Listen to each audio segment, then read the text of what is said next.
Bueno, sí, en realidad el tema de hoy nos pareció importante proponerlo como una plática de divulgación.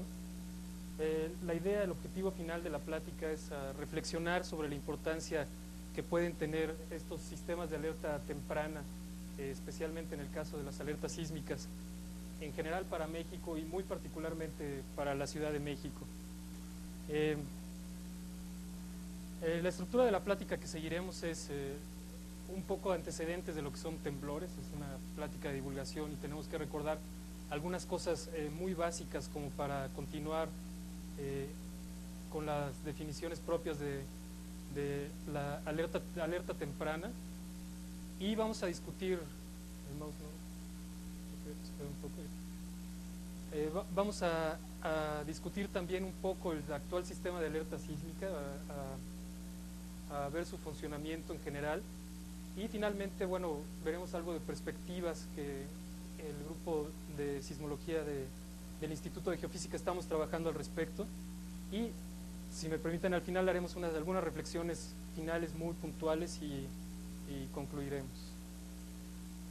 Entonces, entrando en materia, decidí usar esta definición de sismología de un libro clásico de la materia, que es una definición muy general y dice que es una ciencia basada en datos llamados sismogramas, y los cuales son registros de vibraciones mecánicas de la Tierra. Esta es una definición muy general, dentro de la cual caben fuentes, por ejemplo, artificiales y fuentes naturales. Dentro de las fuentes artificiales pueden quizás resaltarse las explosiones, ¿no? Los ensayos nucleares, por ejemplo, que pueden también causar vibraciones en la Tierra y pueden ser registrados en un sismograma. Por otro lado, dentro de las fuentes naturales, aquí puse solo un par de ejemplos, están precisamente los sismos, que son los que nos interesan en esta ocasión, y por otro lado los volcanes, ¿no? Que hay una gama grande de señales de vibraciones precisamente derivadas de la liberación repentina de energía en los volcanes.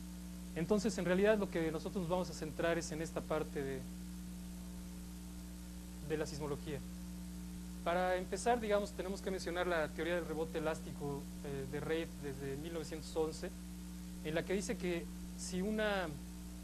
la teoría propone que si una masa de roca es sometida a un sistema de fuerzas que están constantes dentro del medio, este medio se va a deformar poco a poco y va a llegar un momento en que sobrepasará su límite de elástico, y entonces habrá una ruptura. En este momento, cuando se rompe la roca, digamos, hay una liberación súbita de energía, de toda la energía potencial acumulada debido a la deformación del material, y entonces esto excita precisamente ondas sísmicas y, digamos, llegamos al punto de la generación propia de un temblor, ¿no? Esta es una caricatura, ¿no? De una carretera a la cual la atraviesa una falla sísmica activa, digamos. La carretera se empieza a deformar, llega un momento en que la deformación no es soportada por el material, la energía se libera repentinamente y ocurre un temblor, ¿no? Aquí se cae una roca. Esto que parece tan ideal, ¿no? Tan sencillo, no puede ser realmente visto en campo, ¿no? Esta es una foto después del sismo de 1906 en San Francisco.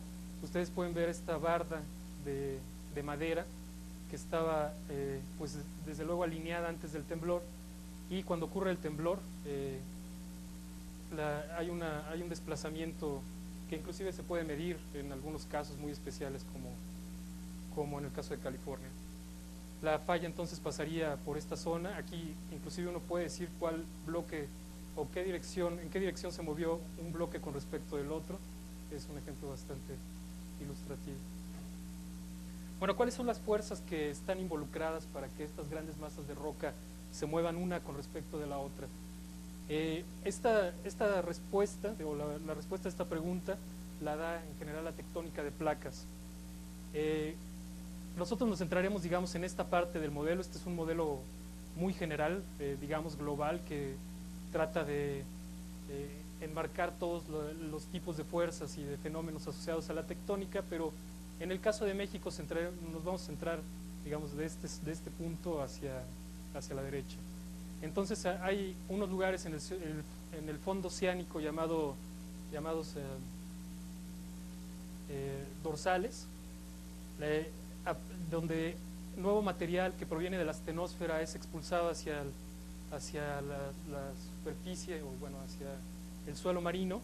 Este nuevo material entonces empuja estas placas, estas grandes placas, que en este caso es una placa oceánica, y esta placa oceánica llega a un punto que choca con una placa continental, que es una placa de diferente naturaleza, y la placa oceánica entonces pues tiende a meterse realmente debajo de la placa continental, ¿no? En este punto es uno de los principales, digamos, generadores de temblores. Desde luego, este movimiento que aquí se propone no es continuo, sino que hay una zona donde la fricción es tal que la energía se va acumulando en esta parte, y llega un momento en que la propia resistencia de la roca no lo soporta y ocurre precisamente un temblor. Bueno, este es un mapa global de lo que son las placas a nivel general, no con mucho detalle desde luego, porque hay placas más pequeñas que no están incluidas, y además desde luego hay límites que están a debate, ¿no? Como el límite de la placa de Caribe con la placa de Norteamérica no es un límite claro, es un límite difuso en realidad. Sin embargo, sí puede dar una idea de cuáles son las principales placas que se mueven una con respecto de la otra. Este es un acercamiento, digamos, a la sismotectónica propiamente de México. Aquí hay involucradas principalmente tres placas, cuando menos en este zoom. Está la placa de Cocos, que es una placa oceánica que precisamente se mete debajo de la placa de Norteamérica, que es esta grande placa que está acá, y cumple este proceso llamado de subducción que les mencionaba anteriormente. Otra placa más pequeña también sufre un proceso similar, ¿no? Aquí no se ve, pero aquí está precisamente la zona de generación de nuevo material, y entonces desde luego los sismos que ocurren, por ejemplo, en el centro-sur del país, están de manera importante agrupados en esta zona y relacionados sin duda con la subducción de la placa de Cocos debajo de la placa de Norteamérica. Más al oeste del país, las placas que interactúan es la placa de Rivera y la placa de Norteamérica, y bueno, completamente al norte del país la tectónica es un poco diferente. Bueno, esta es una sección, digamos, ya de la parte sur de México, de Oaxaca. Esta es la placa de Cocos precisamente, que subduce debajo de la placa de Norteamérica, que es esta que está en colores cafés y amarillos. Podemos ver que los sismos ocurren precisamente en esta interfase. Estos son llamados sismos de subducción. Sin embargo, también hay otro tipo de sismos que ocurren más profundo dentro de la placa. Este tipo de sismos son de diferente naturaleza. Los que están acá son debidos a que una placa choca con la otra, y los sismos normales profundos que están de este lado son debido a pues principalmente a un efecto de gravedad que se llama el jale de la placa, o el slap pull. Estos sismos son más profundos en general, y otra cualidad que tienen, así como lo muestra acá, es que ocurren, digamos, más cerca de las ciudades grandes pobladas del país, ¿no? Esto claro es una sección de Oaxaca, pero si uno pinta una sección de Guerrero parecida, pues uno vería que este tipo de sismos ocurren, por ejemplo, más cerca de la Ciudad de México que este otro tipo de sismos de subducción, lo cual desde luego tiene implicaciones en el riesgo sísmico. Debo decir que esta figura en particular fue tomada de un trabajo de Kostoglodov y Pacheco, que hablaremos también más adelante de él. Y gran parte de las figuras que incluyo en la plática son tomadas del internet, sin permiso escrito, de hecho. Aquí solo puse una sección indicando, por ejemplo, cuál sería el movimiento relativo entre las dos placas por los dos tipos de temblores en general que pueden afectar al país. Hay algunos otros que son menos frecuentes, pero estos son los dos tipos de temblores que pueden afectar al país. Este sismo de subducción y un sismo de fallamiento normal debido a un proceso de extensión.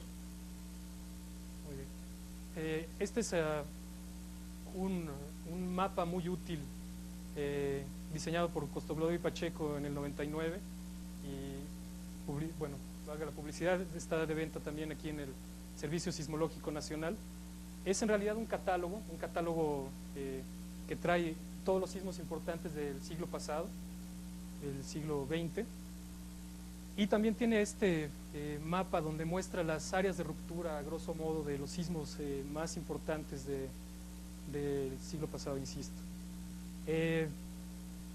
Además de estos sismos que uno puede ver aquí distribuidos precisamente en la interfase entre las dos placas, también ocurren estos que están acá, que son sismos más profundos y son precisamente los sismos de fallamiento normal de los que les hablaba antes. Aquí uno puede ver la relación espacial entre la Ciudad de México y la ocurrencia de este tipo de sismos y estos que sin duda pueden ser más cercanos.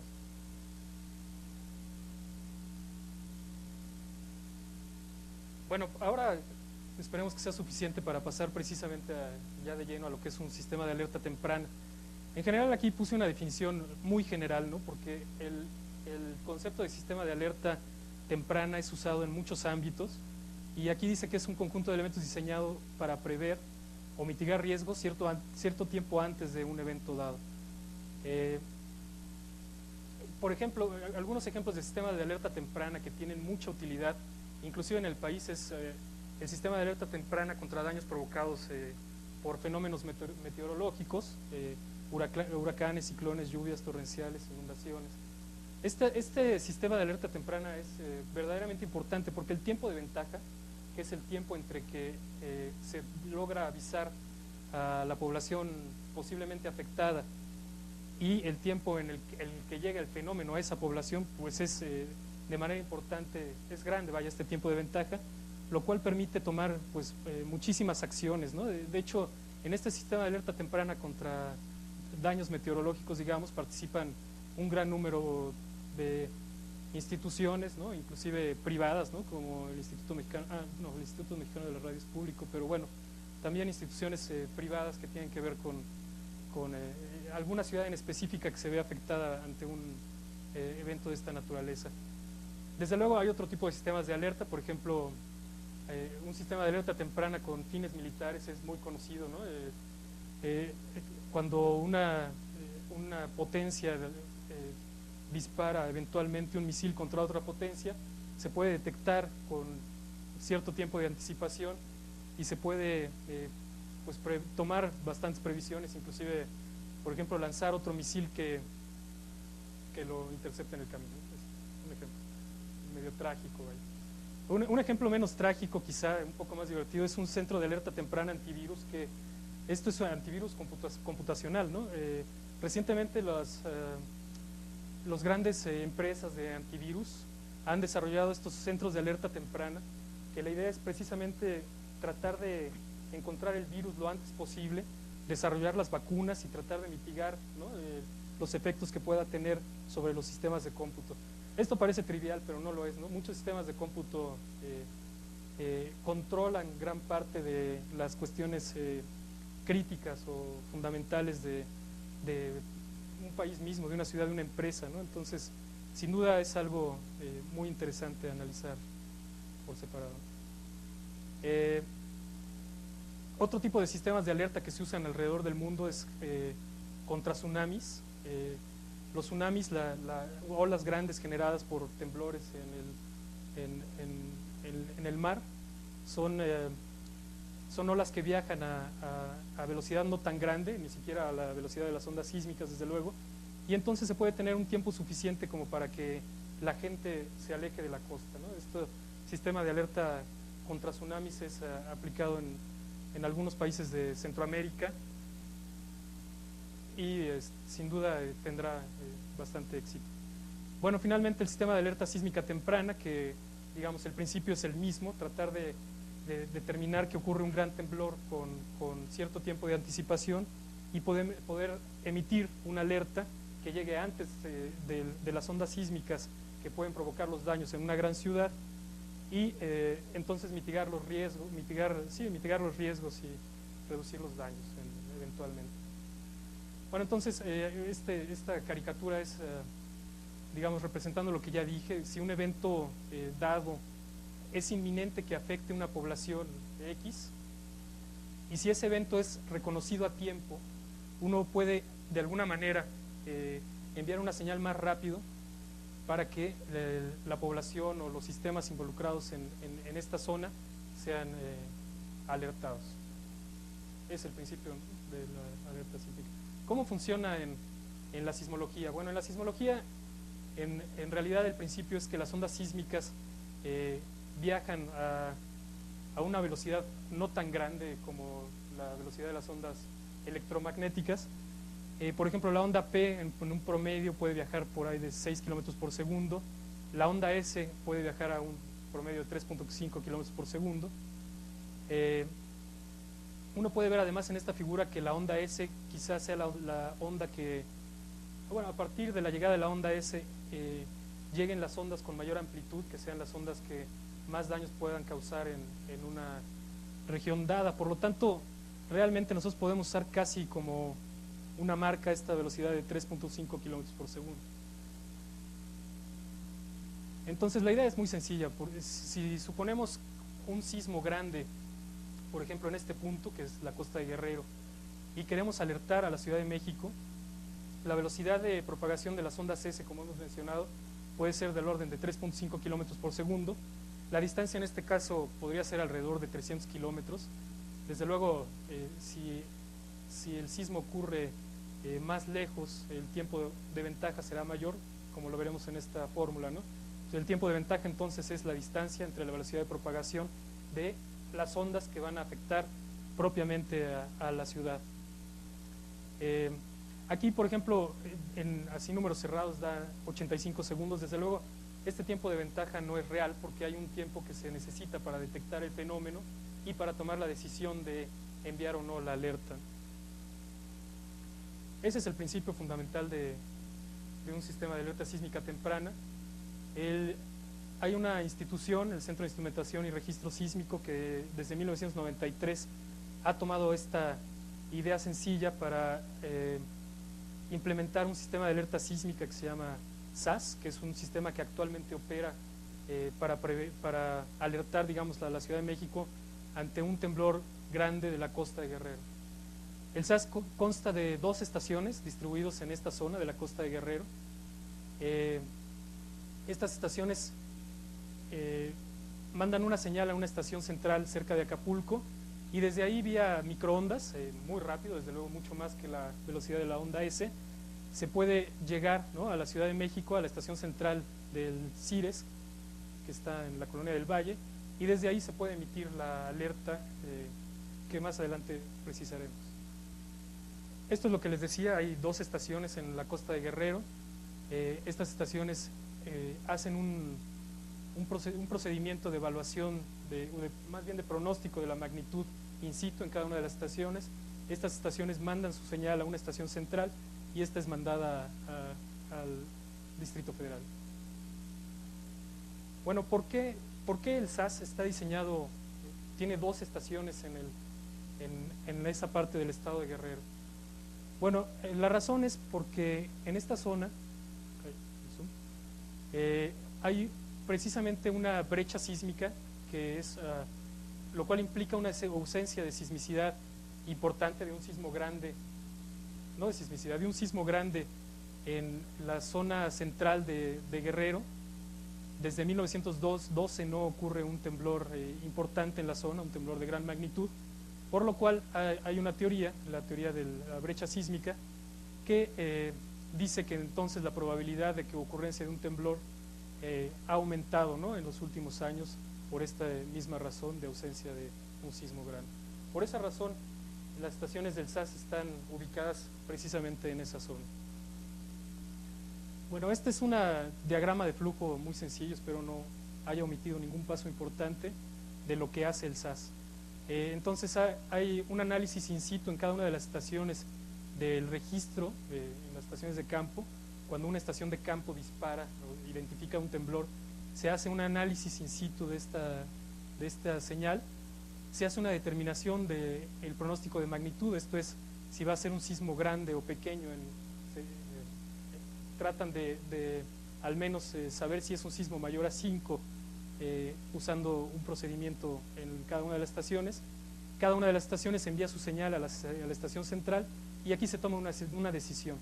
Si 2 o más estaciones envían un pronóstico de magnitud mayor a 5, se envía una alerta, y si alguna de las 2 estaciones no envía un pronóstico de magnitud mayor a 5, no se envía la alerta.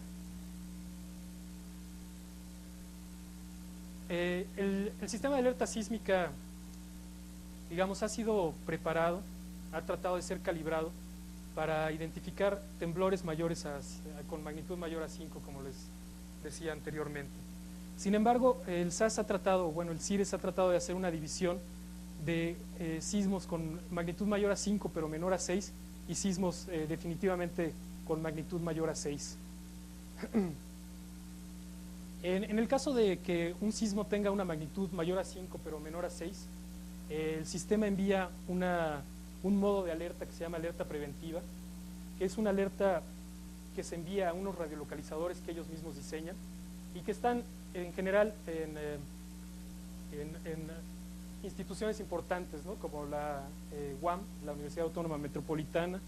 Hay alguna parte de estos receptores en la Unidad Rosario. Desde luego el sistema de metro tiene un receptor de este tipo, y bueno, otras instituciones, secretarías de Estado, ¿no? Instituciones del gobierno tienen este tipo de receptores. Cuando las estaciones de campo indican que el pronóstico de magnitud será mayor a 6, la alerta se envía de manera pública. La única diferencia de un envío de alerta preventiva a alerta pública es que la alerta pública es enviada, además de todo lo que ya les dije, a estaciones de radio comerciales. Entonces, de esta manera se puede difundir a mucha mayor cantidad de personas la alerta, dado que, pues desde luego, mucha gente estará escuchando el radio, ¿no? En algunas cosas. Estas son las 2 umbrales de alerta que ha definido el SAS. Bueno, hay que mencionar que en la parte, digamos, de transmisión electrónica de la señal de alerta, el SAS ha sido, me parece, muy insistente y muy preciso en la redundancia de que la señal llegue adecuadamente, ¿no? Ellos tienen, como les decía, una estación repetidora cerca de Acapulco, pero además tienen 2 estaciones repetidoras de la señal en el trayecto entre Acapulco y el Distrito Federal. Además tienen 2 trayectorias independientes, por si una trayectoria falla, la otra llegue a la estación central y puedan tomar la decisión. Y esto, pues desde luego, les da bastante seguridad, al menos en esta parte del proceso. Bueno, la pregunta aquí es, esta figura la puse para reflexionar un poco.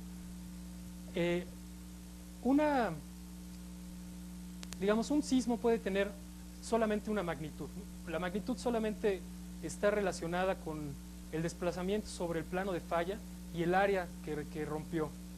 Además, claro, de las propiedades de la roca, de las propiedades intrínsecas de la roca que rompió.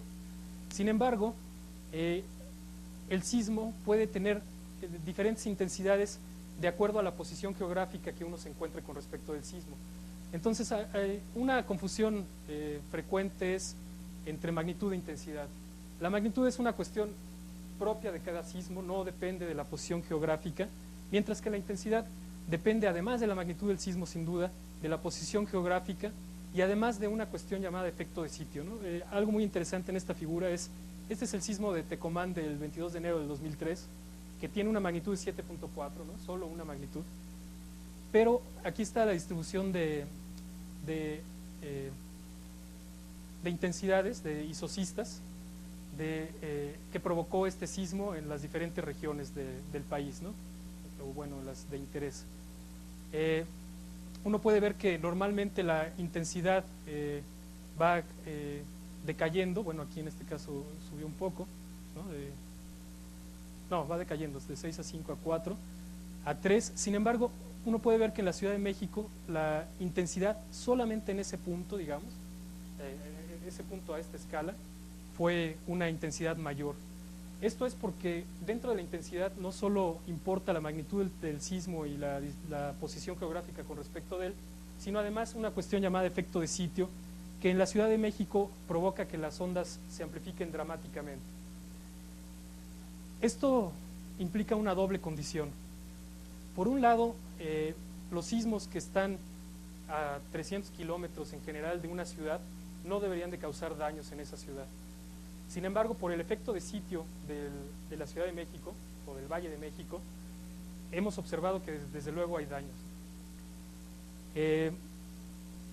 Por otro lado, esta misma distancia tan grande a la fuente de los temblores permite pensar en un sistema de alerta que tenga mucho tiempo de ventaja, porque si las ondas sísmicas empiezan a viajar desde este punto a una velocidad mucho menor de lo que podemos emitir la alerta, entonces el tiempo de ventaja que tendremos será muy grande. De hecho, el SAS es el sistema de alerta temprana en el mundo implementado, funcionando, digamos, que tiene tiempo de ventaja mayor y por mucho. Hay sistemas de alerta sísmica temprana para algunas ciudades de Japón, por ejemplo, donde el tiempo de ventaja que se tiene es apenas de algunos segundos, ¿no? Aún en este caso, cuando solamente se tienen algunos segundos, las sociedades pueden intentar cosas, ¿no? Por ejemplo, en el caso de Japón o de Taiwán, me parece, lo que se puede hacer instantáneamente, casi, es bloquear, por ejemplo, el sistema de distribución de gas subterráneo, ¿no? En unos cuantos segundos uno puede bloquear el sistema de gas subterráneo, al menos el suministro abierto del sistema de gas, y entonces evitar incendios después del temblor. Los incendios han causado grandes desastres después de los temblores, en ocasiones más importantes que el propio temblor, como en el sismo de San Francisco. Entonces, digamos, nuestra ventaja es tener este tiempo de alerta tan grande. Una reflexión más acerca de esta figura es, entonces, ¿qué es lo que queremos? ¿Queremos una alerta que responda a la magnitud del sismo? ¿O queremos una alerta que responda más bien a esto que tiene que ver con la intensidad? Entonces, si la magnitud del sismo es muy grande, pero el sismo está muy lejano, desde luego no va a causar ningún daño en la ciudad. Entonces, nos parece que es más apropiado relacionar el sistema de alerta, la necesidad de un sistema de alerta, con la probable intensidad que tenga en la región dada. Las intensidades, desde luego, están muy relacionadas con las aceleraciones del terreno, porque lo que sentimos la gente y lo que sienten las estructuras son las fuerzas que son proporcionales a la aceleración del terreno. Entonces, nosotros creemos que es mejor calibrar la alerta con las aceleraciones posibles en el Valle de México, que tiene mucho que ver, insisto, con la intensidad, que con la magnitud propia de un temblor, que no necesariamente tiene que ver con la intensidad. Bueno, esta es la clásica tabla de intensidades de Mercalli. Nosotros creemos que el sistema de alerta debería de dispararse para cualquier sismo que estuviera más o menos en este rango, ¿no? Donde todo el mundo lo siente. Algunos muebles pesados cambian de sitio. Hay algunos ejemplos de caída de bardas inestables, por ejemplo, daño en chimeneas, dice, bueno, por ahí más o menos, ¿no? Menos que eso, en realidad no necesitaríamos una alerta temprana, porque no habría riesgo para la población ni para las estructuras. Entonces vamos a tratar de ver si es posible calibrar o tener una alerta que esté relacionado con estos parámetros, ¿no? Bueno, la segunda parte de la tabla de intensidades de Mercalli, que uno lo puede consultar en la página del Servicio Sismológico Nacional. Entonces, también lo que hemos observado, se sabe desde hace varios años, es que la aceleración, por ejemplo, en las estaciones que están ubicadas en Ciudad Universitaria, es considerablemente menor que las aceleraciones que están ubicadas en estaciones donde antiguamente era precisamente el valle, ¿no? Quiero decir, el lago, el lecho del lago, ¿no? Entonces, este es un ejemplo del mismo sismo, el sismo del 15 de junio del 99, que ocurrió en Tehuacán, Puebla, registrado en la estación CU, en la estación, bueno, en realidad en la estación del Instituto de Ingeniería ubicada aquí en Ciudad Universitaria, y este es un registro de la estación Roma, que está ubicada en la colonia Roma, y uno puede ver que definitivamente, bueno, la amplificación en esa zona es importante con respecto de CEU. Sin embargo, lo que también sabemos es que estas aceleraciones que registramos en CEU pueden escalarse de alguna manera a las que uno registraría en la zona más vulnerable de la Ciudad de México, que sería la zona, por ejemplo, del lago. Entonces nosotros hemos hecho algunos análisis y pensamos que, por ejemplo, una aceleración máxima en CEU de 5 Gales, o sea, en esta estación, provocaría una intensidad más grande que 6, perdona, este es una errata, de alrededor de 6, ¿no? Quiere decir que si un sismo tiene menos de 5 Gales, la aceleración pico tiene menos de 5 Gales en CEU, difícilmente va a causar daños en cualquier parte de la ciudad, ¿no? Aún en las zonas más susceptibles de ello. Esta gráfica muestra la zona de cobertura actual del SAS, es un mapa, digamos, del centro-sur de México. Está es área sombreada, marca qué es lo que el SAS cubre, que es, ya lo hemos discutido, la brecha de Guerrero. Por otro lado están con símbolos rojos las alertas que el SAS ha emitido desde su inicio de operación en modo restringido, o sea, en el modo 1 que les decía, implica mayor a 5, menor a 6, y la alerta pública, que han sido las ocasiones en que se ha emitido una alerta general, esto ha salido en el radio, la alerta. Por otro lado están estos triángulos en color azul que indican los sismos que no han provocado alerta, que no han disparado alerta, y bueno, que no han disparado alerta y además que han excedido 5 Gales en CEU, ya estando el SAS operando, ¿no? Todos los que tienen este punto claro indican todos los sismos que desde la operación, bueno, en realidad desde el 64, han excedido 5 Gales en CEU. O sea, son aquellos sismos para los cuales deberíamos tener una alerta. Uno puede ver en esta figura pues varias cosas, ¿no? Para empezar, los sismos que no han tenido alerta y han excedido 5 Gales y ya estando operando el SAS, son sismos que están claramente fuera, ¿no?, de la zona de cobertura del SAS. Hay algunas cuestiones particulares, como este sismo en rojo, por ejemplo, este símbolo en rojo, que quiere decir que ocurrió una alerta preventiva y que sí ocurrió, sí excedió 5 Gales en Ciudad Universitaria. Es un poco extraño porque al lado hay otro que también excedió 5 Gales, pero que no causó alerta, ¿no? Entonces, desde luego, el SAS, digamos, garantiza este sistema de cobertura, pero bueno, en algunas ocasiones supongo que podría ampliarse por el mismo funcionamiento la cuestión de la alerta, ¿no? Por otro lado, podemos ver los triángulos en verde, que son cuando ha habido alerta pública y además se han excedido 5 Gales en CEU. Aquí son creo que 3, 4, son 4, ahí no veo el cuarto, pero bueno, son 3 o 4 sismos que han excedido 5 Gales y que además el sistema de alerta sísmica ha logrado emitir esta alerta de manera pública. Sin embargo, hay otros sismos que han excedido 5 Gales y no ha habido alerta. Este es el caso de los sismos verdes que están en esta región, ¿no? Precisamente la región instrumentada por el SAS ha fallado en estos casos usando este criterio, desde luego.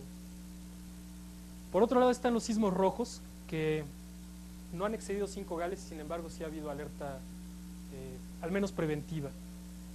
Inclusive hay algunos símbolos rojos con punto, los cuales se enviaron, por ejemplo, de alerta preventiva, y sin embargo excedieron 5 Gales en CEU, lo cual parece necesario que hubiera sido disparada de manera pública la alerta.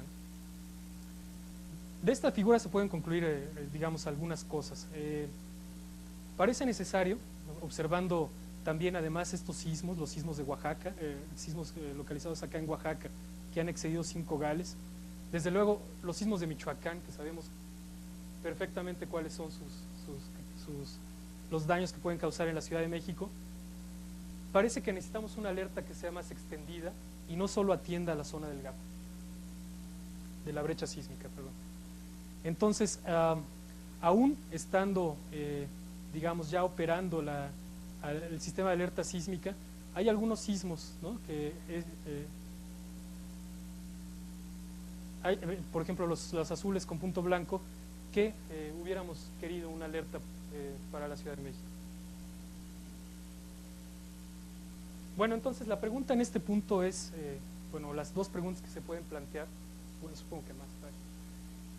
Es si es posible discriminar entre sismos que causen aceleraciones grandes, que excedan estos 5 gales en Ciudad Universitaria, y aquellos que no vayan a exceder 5 gales. O sea, eliminar todas esas alertas preventivas que en realidad no está pasando nada en la Ciudad de México y sin embargo sí hay alerta. La otra pregunta es, dado, digamos, el interés inmediato que parece tener extender la alerta, ¿hay una mejor manera, una distribución geográfica más óptima para extender la alerta? Una distribución de estaciones, por ejemplo, de sensores que fuera más eficiente. Y esto porque me voy a regresar un poco. En esta zona, nuevamente, que cubre la alerta, hay 11 estaciones diseñadas para tal propósito, ¿no? O sea, esto es, el sistema de alerta sísmica actual ha distribuido 11 estaciones aquí, y ese es más o menos su promedio de distribución geográfica. Por lo tanto, para áreas de igual tamaño o longitudes sobre la zona de contacto de igual tamaño, deberíamos de tener el mismo número de instrumentos, lo cual implicaría, si queremos cubrir los sismos que vienen desde acá, o los sismos que vienen acá, o inclusive algunos sismos que son generados en esta zona, parece que el número de estaciones necesarias sería muy importante, lo cual no es trivial porque es muy caro en todos sentidos. Es muy caro tanto instalar las estaciones, como operarlas, como mantenerlas, ¿no? La logística misma de la preparación para que el sistema no falle se escala de manera importante. Entonces, por eso la segunda pregunta, ¿no? ¿Hay una mejor manera de extender el sistema de alerta a otras regiones? Nosotros creemos que sí a las dos preguntas. Y voy a presentarles algunos resultados, digamos, de investigaciones que hemos llevado a cabo en el Departamento de Sismología. ¿Cómo saber si un sismo es grande o pequeño cerca del sismo y en muy poco tiempo? Bueno, uno podría pensar en primera instancia que sería suficiente con saber si la aceleración cerca del epicentro fue muy grande, entonces va a provocar aceleraciones muy grandes en la Ciudad de México. Esto es una falacia, porque si un sismo es muy cercano a la estación, como es el caso de la figura de arriba, puede tener aceleraciones muy grandes, comparables con un sismo verdaderamente grande, y este sismo no va a causar aceleraciones grandes en la Ciudad de México, ¿no? El caso en particular es este sismo, me parece que tiene en Ciudad Universitaria 0.01 gales, y este de acá tiene como 14, ¿no? Sin embargo, vean que la aceleración pico, ¿no? Los picos de la señal son del mismo orden. Sin embargo, es evidente que el carácter de los dos símbolos es diferente. Uno a simple vista puede decir rápidamente que este es un sismo pequeño y esto es un sismo grande.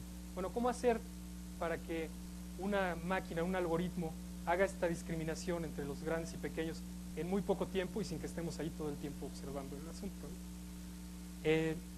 Bueno, ustedes pueden ver que además este sismo grande, que fue el sismo del 10 de diciembre de 1994, no solo tiene aceleraciones grandes, sino que además se sostienen durante un tiempo importante.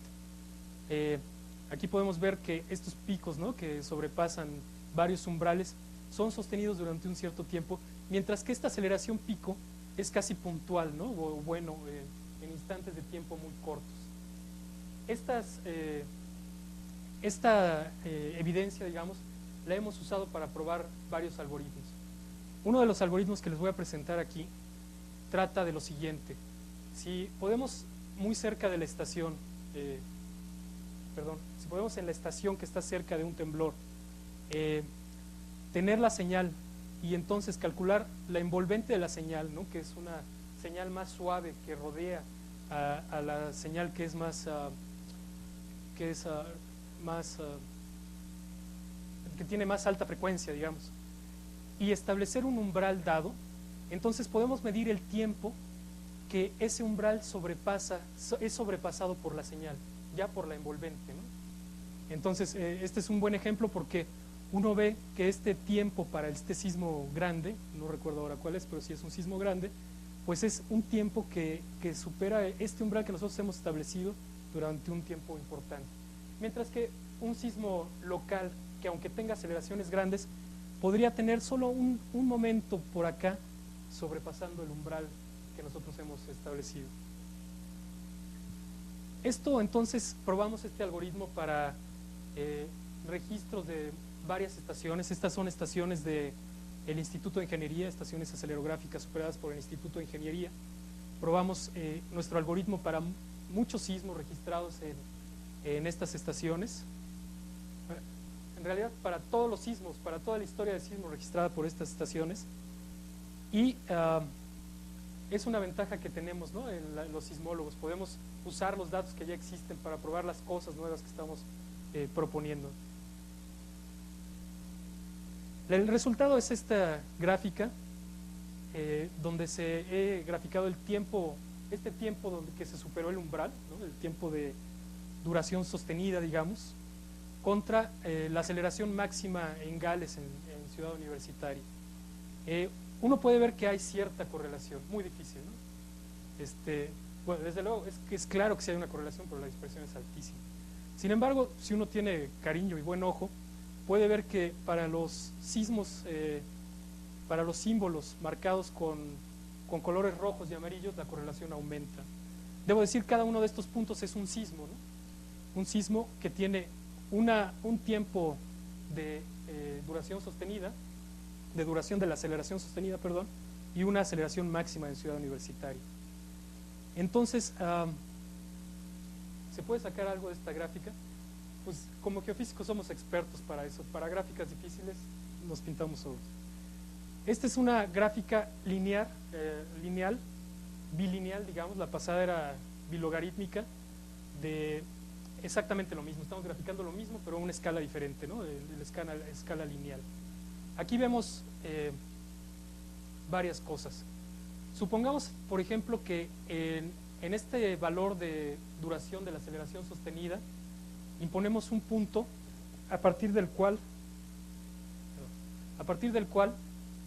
vamos a emitir la alerta teórica, ¿no? Nuestra alerta propuesta, que sea este punto de 5 segundos de la duración de la aceleración sostenida. Esto quiere decir que si la señal o la envolvente de la señal sobrepasa 5 segundos, vamos a suponer entonces que necesitamos una alerta. ¿Cuáles son los resultados de esto? Bueno, hay 4 sectores, ¿no? El primero es este sector verde, donde podemos ver que caen varios sismos que efectivamente sobrepasaron 5 Gales. Este sector verde empieza en 5 segundos de la duración de la aceleración sostenida y vemos, pues no sé, ahí podemos contarlos, varios de ellos efectivamente hubiéramos disparado una alerta y además sí la necesitábamos. El otro sector es este sector de, digamos, de falsas alarmas. En este sector de falsas alarmas quizá tendríamos un par, ¿no? En toda la historia o bueno, en cerca de toda la historia de instrumentación de Guerrero al menos. Este par serían estos dos sismos, amarillo que está en el umbral, ¿no? Entre si hubiera disparado o no, parece que sí hubiera disparado, sin embargo no supera los 5 Gales. Este otro, por ejemplo, definitivamente superó el umbral, o sea, hubo una duración sostenida mayor, sin embargo, la aceleración en Ciudad Universitaria no excedió los 5 Gales. Estos serían, digamos, los 2 casos donde hubiera fallado este esquema. Al menos en este asunto de falsas alarmas, ¿no? O sea, hubiéramos emitido la alarma y la gente a lo mejor hubiera sentido el temblor, pero no hubiera cumplido con nuestro criterio de excedencia de 5 Gales. Seguramente no hubiera pasado nada en la ciudad. La otra zona es los sismos sin alerta. A lo mejor este sector es un poco más delicado, porque este par de sismos, por ejemplo, hubiéramos necesitado alerta y sin embargo no habría habido alerta.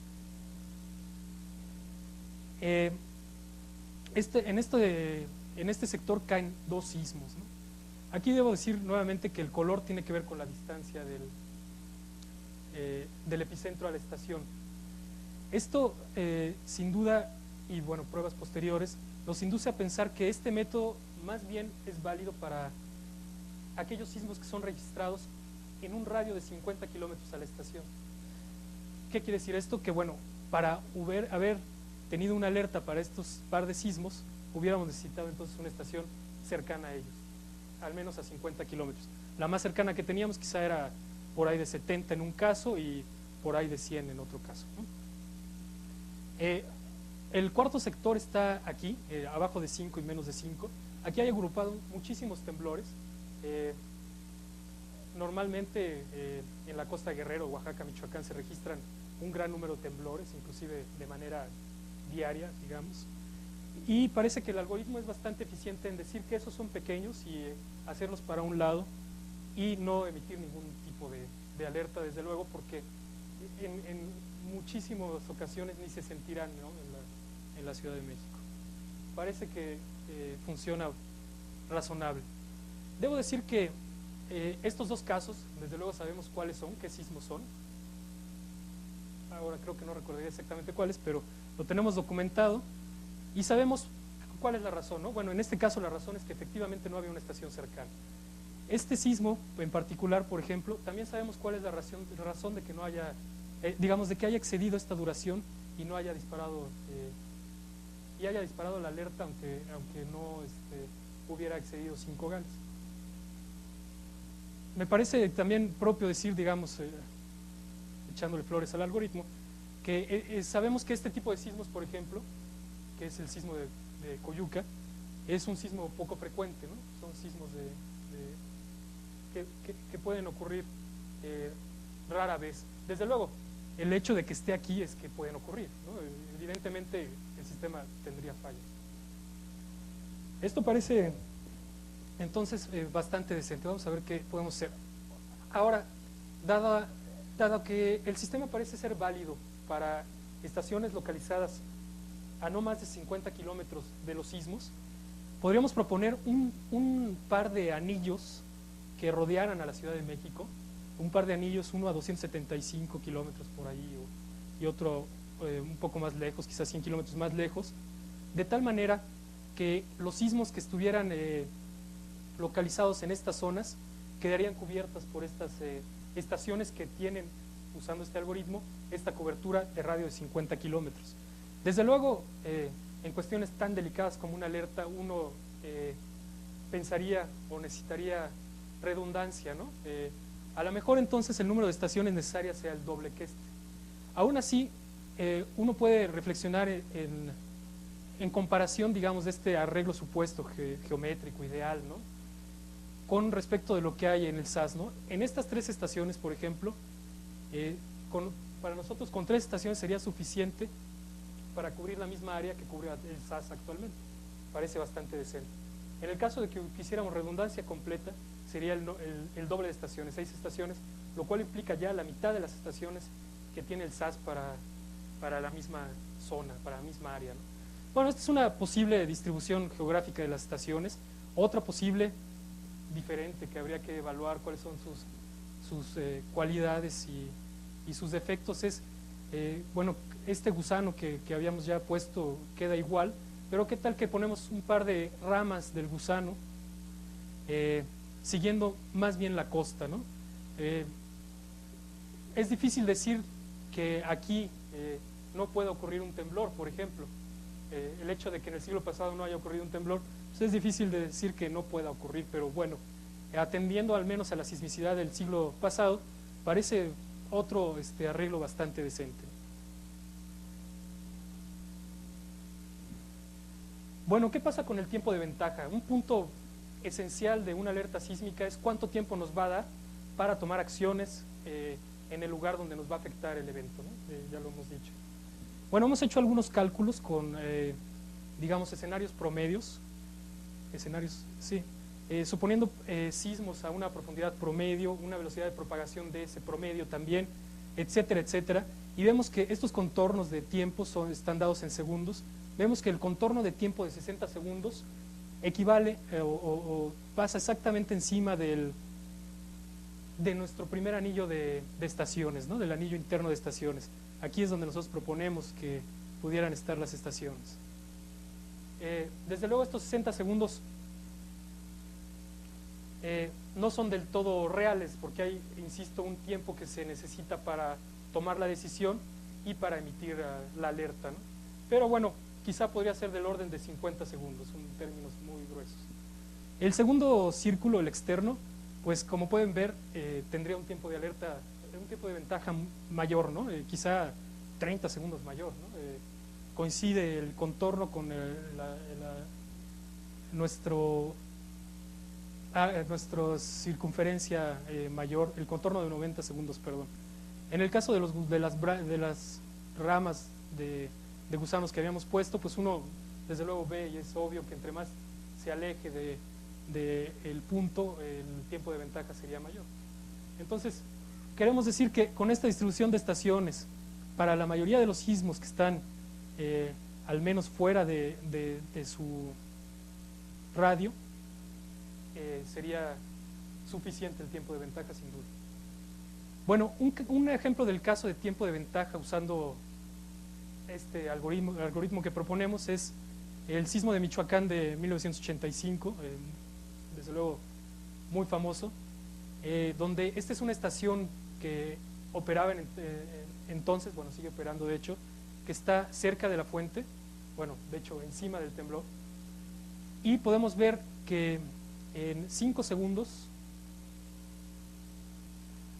que es lo que nosotros pusimos, ¿no?, para disparar la alerta, 5 segundos, podríamos haber enviado la alerta, claro que menos lo que tarda el tiempo de tomar la decisión y enviar el aviso, pero en términos grandes habríamos tenido más de 90 segundos, ¿no?, ante la llegada del movimiento intenso en la Ciudad de México, ¿no? O sea, desde luego el sismo puede llegar antes, la onda P, por ejemplo, que tiene una menor amplitud, pero las ondas S y las ondas superficiales de mayor amplitud llegan después, viajan con menor velocidad, como lo hemos dicho. Por lo tanto, hubiera sido pues 90 segundos sin duda importantes en este caso. Bueno, finalmente, unas reflexiones que deberíamos de hacer tomando en cuenta cualquier análisis de alertas, ¿no? La primera es que es evidente que necesitamos una alerta, ¿no? Tenemos una para el estado de Guerrero, tenemos una que funciona de alguna manera, pero parece que sí necesitamos extender la alerta a otras regiones del país que también pueden ocasionar sismos grandes y entonces daños en la Ciudad de México.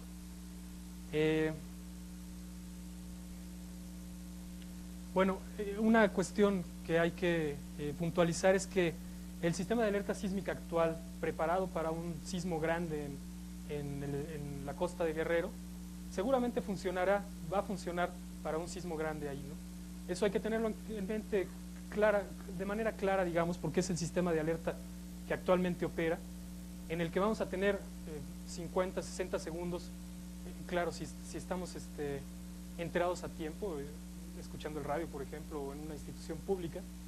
Y entonces, aquí hay que tener mucho cuidado para planear muy bien el tiempo, digamos, de manera responsable, ¿no?